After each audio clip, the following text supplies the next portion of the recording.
جايبت لكم اكتشاف، لقيت لكم محل بأربيل باختياري ببيع منتجات سوريا، الزيتون والعيتون والمكدوس والفاخر. تعالوا لكم وين في عنده كثير شغلات ورح ربح ناس.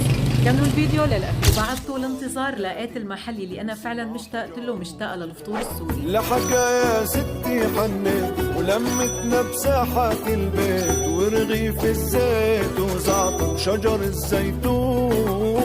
ومشيت ياما وشقيت أغلى من بلادي ما لقيت، شعر وأدب وعلم وفن وأحلى الألحان. لفيت بلاد لفيت ما لقيت.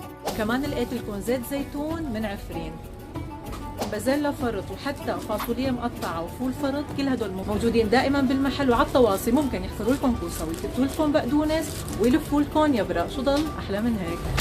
ولانه من اخلاق السوري الكرم رح نربح 5 اشخاص يجربوا المنتجات السوريه بقيمه 10,000 تشكيله من اختيارهم على مدى اسبوع. علقوا، تابعوا الصفحات، وانطروا لكم المبروك. مو بس هيك، كمان عندهم توصيل مجاني كل ايام الاسبوع من الساعه 10 الصبح للساعه 3 وش الصبح. كل شيء عليكم اتصال للمناطق القريبه على بختياري، التوصيل مجاني. المكان بختياري، شارع المدارس مقابل البست المهرة، خلف جولان مول. بيطلع لكم سوبر ماركت زيتون الشام.